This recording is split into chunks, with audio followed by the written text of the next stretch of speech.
Hello and welcome to PGurus channel. I am your host Sri Iyer. Today with Professor R. Vaidyanathan, we are going to discuss capital markets. Are they becoming frothy? Are they at unreasonably high level? What is going to happen? So before I hand over the conversation to Professor RV, I would like to dwell on a few things that I have done research on and I published on PGurus as FDI series.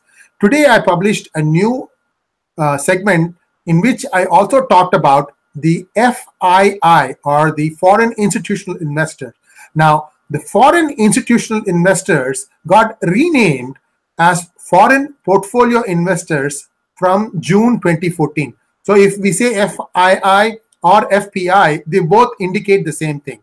Now, for those of you who want to understand this video better, I recommend that you go through my article that appeared today on PGurus about FDI. It's called FDI part dues. So I did the research of the FDI numbers over the past 10 years. And what I found was the FDI numbers have had a pickup ever since Modi government has been in power. It has been going up. Now, the same cannot be said about the FII numbers. FII numbers were a whopping 40 billion in 2014. But in 2015, they ran into negative territory, around -4 billion. That means people took a lot more money out of India than they put in. And this was before the demonetization. So that was in 2015. 2015.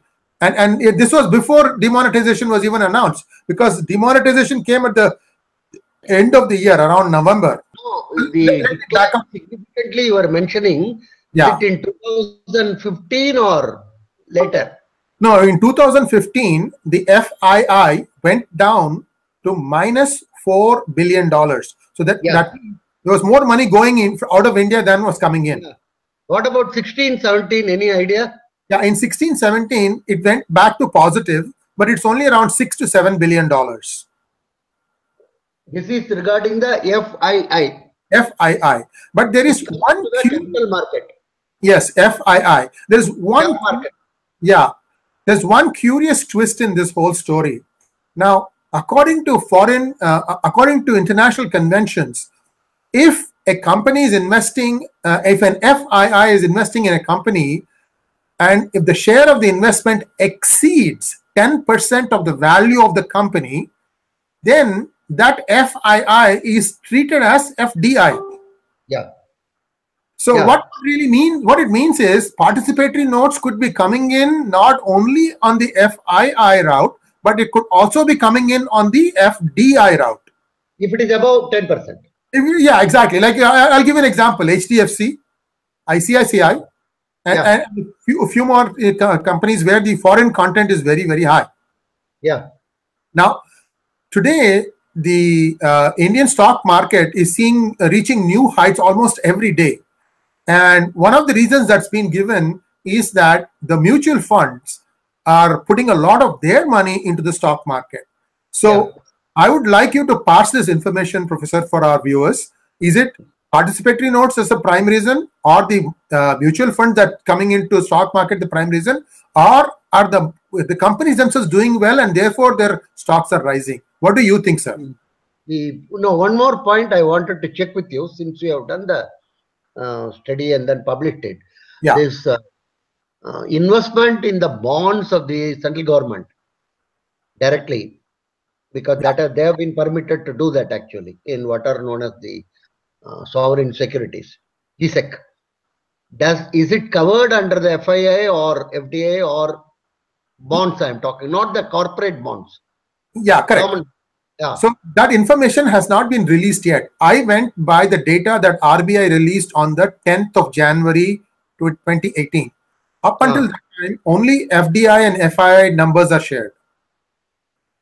No, within FII, have they given the split up like bonds and shares?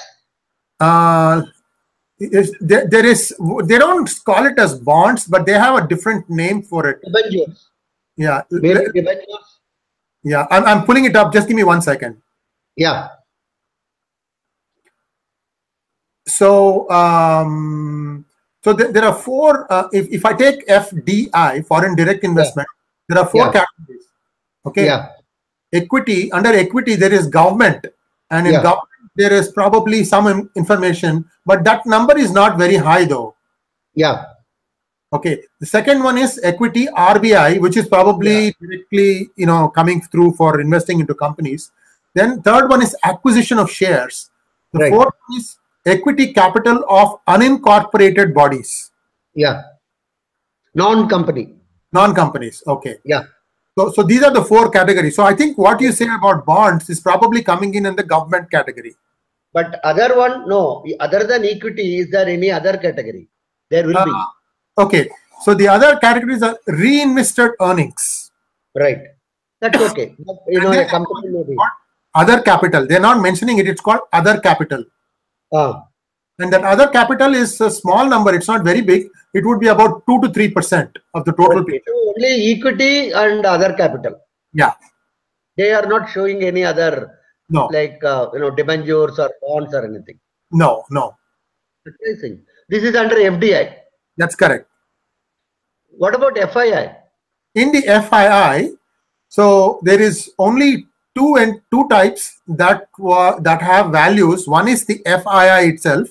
The second one is portfolio investment by India, which means I think it's the outgoing money where Indians are sending out to other countries. Yeah. So there's only one thing that is non-zero, which is FII. There is no subcategory of FII. Yeah, nothing. They are not split up and given. Normally they should, or they would. I will check on this anyhow. Yeah, there is nothing on the FII except one line item called FII. Okay. Now, what you are asking about is a very interesting question actually. What has been happening? Let's look at slightly for the last 4 or 5 years. The saving rate of our economy is reasonably okay. It's between 30-32%. Of course, give or take 2-3% this way, that way. There is a lot of commotion and other, but that's not of interest to us. Saving rate is in the range of 30 to 30, and it's one of the highest saving rate in the world actually, maybe along with China, and compared to many of the European and other countries, US, Australia, and others, which are some of them are running actually less than 2% type of a saving rate, for the simple reason that the household saving is very meager. Much of it is taken care by the government in terms of your social security, health security, old age pension, and some of the countries in Northern Europe are having reasonably higher tax rates also, like 50%, 55% another thing. So saving rate is relatively very low in most of those countries. Second is household saving is also low because family as an entity is declining. There is no family as such. Single parent families are the dominant mode today. More than 50% of the births are outside the wedlock, and many of them are single parent family. And traditionally, the economists, sociologists say that family is one of the major reasons for saving. In the sense, you save for your children, you save for your grandchildren, and you are concerned about what will happen to your spouse after your death and all the things. Now, family as an institution when it is declining, so that also contributes to a large extent about reduction in saving. But we have relatively very high levels of saving, and of the saving, roughly 80% comes from household saving. Now, the household saving is split into two portions. One is called physical saving, other is called non-physical or what are financial saving. Physical saving is essentially major part of it is house itself, and some other aspects like refrigerator or your steel almirahs and other type of thing. And if it is a small business unincorporated, which is also classified as household, it could be machinery and other pump set and other thing. But primarily it is the house. That's a major. Now trend, if you see in the last few years, it has been approximately 50-50, in the sense between physical saving and financial saving. The financial saving, where it goes, that's a very interesting thing. 60% goes to banks and other institutions. We are primarily a banking country, banking society, you can call it. Same way with China, same way with Japan, same way with Europe also. The only country which is obsessed with the equity market, share market is America. And everybody thinks the whole world is like America, where they claim that roughly 2/3 of the people in some way or other participants in the capital market. So for them, the Dow Jones and the movement and other thing is extremely critical. Japan also is primarily a banking country. Banking, I mean bank saving in the bank. And actually, Japanese banks a few years before threatened the depositor that they will charge for keeping the deposit. But still, many people went to the bank only. In spite of so much technological advancement in Japan in terms of the capital market, people are not inclined. Same thing with China and India. Now, if you look at the breakup of the financial saving, hardly 2% goes to stock market in India. Primarily, I told you, it is banking, followed by employee provident fund, because that's a compulsory saving. There is no alternative to it.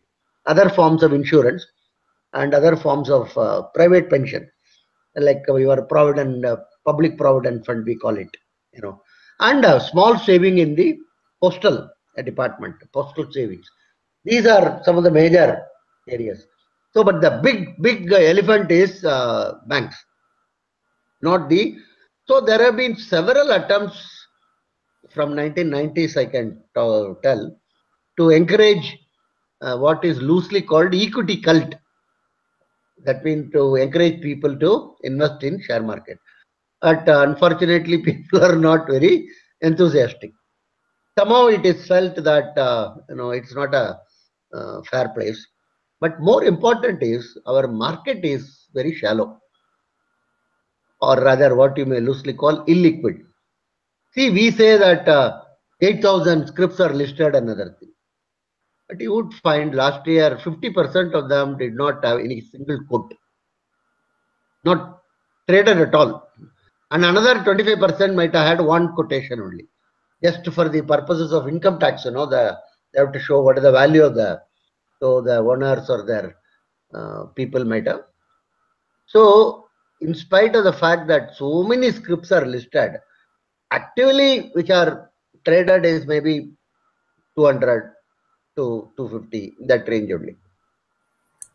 And 6 scripts last year, 6 individual shares, not 6% or anything. 6 shares constituted some 40-50% of the turnover. You can imagine how skewed is our market. Which are these 6 scripts, sir? 6 scripts actually. So these 6 scripts changes. Some years it can be ITC, Infosys, HLL, like that. It's not the same 6 script, but these 5 to 6 scripts dominate the market. If you take the Sensex, for instance, script like Reliance or script like some of these major one may contribute as high as 40-50% of the fluctuations. So very few scripts. On other side, if you look at it, scripts which were traded, never, and 100 days, 100 days of transaction also is relatively very low. If you take a statistics of how many scripts were traded at least for 100 days. If you look at the New York exchange, no single script will have more than 1% of the turnover. Even big scripts will have 0.5%. Or even though 7,000 and odd scripts are listed there, almost all of them are traded in some way or other. But here you find that huge number of them don't have any quotation.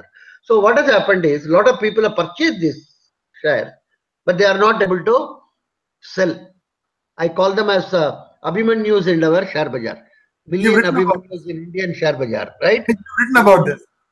Yeah, you can enter the market, you can't come out. You take the mutual fund, that route is becoming slowly popular. The whole idea is individual are not able to so much analyze and other thing about the scripts. So it is much better to give it to the mutual funds or major source. And another advantage is mutual fund dividend is also not taxed for anything. Today you can invest in shares and earn good dividend in case they are good shares, and that income from dividend is not taxed. That's something very interesting. There are some individuals who earn 500, 600 crores even as dividend income, because they might have had huge amount of shares of Infosys or shares of some big companies, and it could be based on ESOP given to people who retired from those companies, but it is also not taxed. Yeah. Sir, so if I own a share and if I make dividends on that share, that is taxed. But if I own the share through a mutual fund, then the dividend is not taxed? No. Even if you own a share in the share market and you earn dividend, it will not be taxed. Okay, all dividends are not taxed. Okay. All dividends are not taxed. That's something very, very interesting. That's one of the plus points in India. Company pays some dividend tax when they distribute dividend. That's a separate issue. Okay. I'm talking about individuals. So there is a attraction for equity. But all over the world, what has happened is bonds first picked up, actually, bond market in the sense of what are called fixed income securities. They were the ones which were dominant, and they were the ones which attracted the attention of investors. In India, unfortunately, bond market is extremely small. It's more the equity market. Even the private corporate bonds are not having a good market. So what has happened is, in India, investment is equated with equity. It's not a very desirable thing.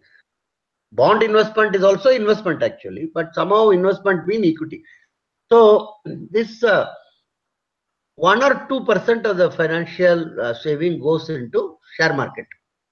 There are some people who are arguing that employee provident fund, their corpus should go into share market. The corpus of pension fund should go into share market, but those are major debates only, in the sense how much of them should go into share market and other. By and large, one is the illiquidity. I told you, that's one reason. So you are, nobody wants to be Abhimanyu in Indian share bazaar. You buy the shares and then just, at least mutual funds will be able to exercise some amount of. So what is happening if you look at the mutual funds? We have, of course, some, if I remember correctly, 300 odd schemes of mutual funds. Some 15 years before, we had only one mutual fund, UTI, and only one scheme.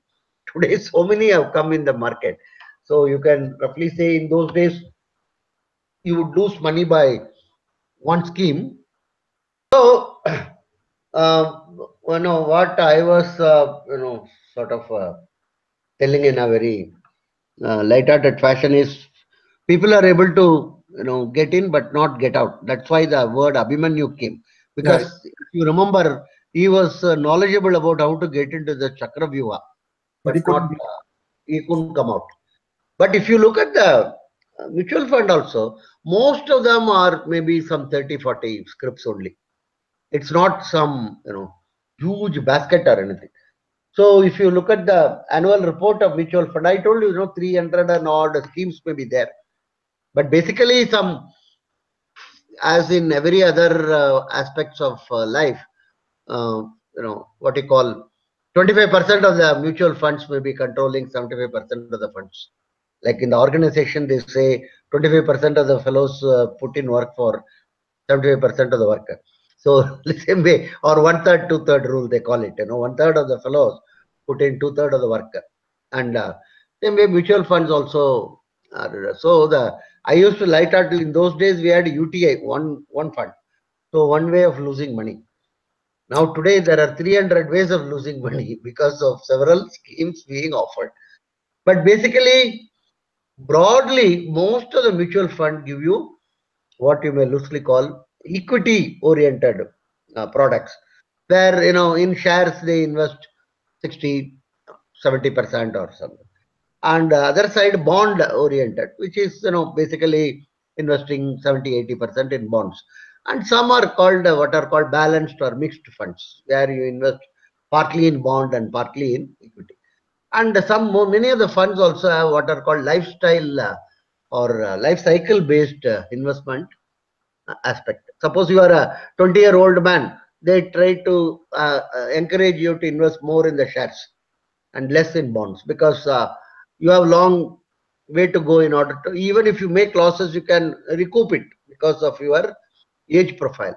If you are 70-year-old man, they would say that you better invest 70% in bonds. because the bonds are considered as fixed income securities. You get some interest out of that, and 20-30% in the shares. Because if there is a fluctuation significantly in the shares, if you are 70 or 75, you will, one is of course your cholesterol level and BP will go up. That is one. Second is that you may not be able to recover what you lost. So the risk return criteria basis, this is a simple sort of a thumb rule. So the mutual funds, the second advantage of mutual fund is basically you don't have to break your head about which share is performing well, which share is not performing well. But one interesting thing has happened in mutual fund world, in US at least, because originally there were some 7,000-8,000 shares, so they felt that mutual fund will be useful in helping us instead of wasting our time on all these 7,000 shares. But now there are 6,000 plus mutual funds itself in US. So which mutual fund to choose? That itself is becoming a. So there is what they call fund of funds. There is a company which will help you to choose mutual funds, not shares. So in India also there is some fund of fund, but it has not picked up so much as in. So the route which is I think is more domestic saving is getting into the mutual fund route. That's one. And plus, a lot of our own funds is coming back. This is fairly known now. There is not much of a debate about it. Many people even, this is what is happening. Cyprus, Mauritius, these are the routes which it is taken. And advantage is also double taxation benefit in terms of, you have a post box or you have a post bag, because obviously Mauritius is not sending all this money to us. Mauritius is too small a country to send billions of dollars in investment in India. So from other places, it is funneled through Mauritius. And then the origin will be shown as Mauritius, from where the funds have come. Actually, the original fund could have gone from Holland or Germany or any of those things. And many times it is felt that many experts have also agreed now that our own funds is getting recycled, particularly. Second is these participatory notes have always been, 2012 or 2010, I think. Anyhow, I wrote a series of articles on how these participatory notes are dangerous and how there is a need to ban them. There was a move during a time in SEBI of Damodaran to control some aspects of the participatory notes based upon a paper which was presented by the then National Security Advisor, actually, M.K. Narayan in Berlin, about a problem associated with the terror funds coming through these routes. So anyhow, there have been so much debate and discussion, but there is one thing good about, or rather interesting about India, there is a bipartisan consensus in some of these things. Yashwant Sinha is the one who pioneered this concept through Mauritius route, who was a NDA that time, during Vajpayee time, and which has been followed by the later government also. So there is not something called, ruling and opposition. Both of them have got, common understanding. So this route is, even now it is being, the worst part of the story is, or rather the interesting part of the story is, it is suggested that as long as those jurisdictions have reasonable level of what one can call control or reasonable level of regulatory framework, that is something very funny, because a jurisdiction like your Cayman Island or Virgin Islands, another thing, they are all very their level of control will be that the post bag where the address is given should be proper, correct post bag you should give, and one or two lawyers and chartered accountants will be in charge for so many of these funds. I think you may recollect during the campaign, Obama mentioned actually about a Bahama building where some 23,000 addresses are. One simple building had 23,000 companies listed. Of course, US itself has got this issue in places like Kentucky and other thing, where there is a lot of interest. I think large number of companies are getting registered in few states and only in US, within US also, right? Yeah, Nevada, Yeah. Delaware. Huh? Nevada, Nevada and Delaware. Delaware is the most popular. Actually, there were some reports in Delaware. One building had so many, unbelievable number of companies listed. In those days, the postman was finding it difficult to deliver actually because of this same address coming again and again. So that is, but that is within the US. We are talking about outside things. So I think the markets have to be very, very cautious now. It has, every day they say it has crossed 30,000, it has crossed 32,000, the index values. The reason is part of the market, our market is only related to our domestic economy. Much of our market is more related to the global, because the global funds are moving in and moving out. I have a hunch some 18 to 20% of the market turnover will be due to these global funds. So what happens if there is any increase in interest rate in, say, Japan? All of the funds will withdraw and go there. That is one of the aspects of globalization. They say that we must have unrestricted method to enter as well as exit, both. There cannot be any conditions on exit or anything. Similarly, if US some positive development take place, they will move the funds immediately. So I think we have to be very, very careful on this, because we cannot assume that these funds are due to primarily due to helping India or anything. Second is the exuberance in the market may not be related to performance of Indian companies. Performance of Indian companies are good, not all of them, but many of them. But sometimes the what is called in the jargon price earning ratio, the market is normally the folk wisdom is 12 to 18 can be considered to be sort of a decent price earning ratio. But some of our company price earning ratios are phenomenally high, 40s and 50s and other things. So the exuberance is significantly high. So one has to be very, very cautious, because before the 2019 election, if a good amount of these funds pull out due to some other reasons and the index falls, and suddenly it will be made to appear as if the current government is responsible for it. So that is a point which we should keep in mind. The next point is the participants in the market are not, as I told you, individual investor directly, more through mutual fund route.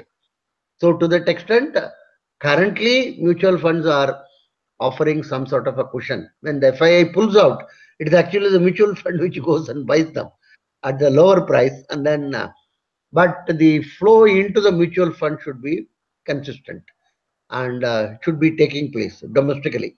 So that is another type of a concern or issue which we should keep in the back of the mind, right? Yeah. So how much do mutual funds typically keep as cash in their portfolio? See, there is a what is called the cash to asset ratio all over the world, which is published, ranging between 2 to 8%. See, if they keep it too low, then there is a problem, because they will not be having adequate cash to meet the requirement of those who are coming to them to convert their investment into cash redemption, what it is called. So I can go to a mutual fund and say that, can you redeem me the following instruments? So they should be in a position to give me a check or cash or whatever. So for that they have to keep certain amount of cash. But at the same time, if they have keep large portion as in the form of cash, then there is a problem, because they don't earn interest out of that. So they have to strike a balance between how much to keep in the form of cash and how much to keep in invested, how much to be invested. Actually, there is a school called contrarian school. Contrarian mean identify somebody and do opposite of what he is doing. One of my friend used to be popular. Whenever he comes and says some film is extremely good, people will keep away from that film. They will not go anywhere near that. And if he says something is lousy, everybody will book the ticket and go. So he was the contrarian index, what you may loosely call. Do opposite of what he was. So like that, mutual fund cash position is also a contrarian index. Because very interestingly, a lot of studies have established mutual funds are not as good as it is suggested. Many a time, because they are very large and they are very bureaucratic also. And so they have to have so many approvals and other things for. So when when their cash position is high, it indicates that they are significantly oversold position. In the sense, they are keeping a lot of cash. So what some of the contrarian experts will do is they will start selling the shares quickly. I as an individual itself, because the mutual fund cash position is very high. Two reasons.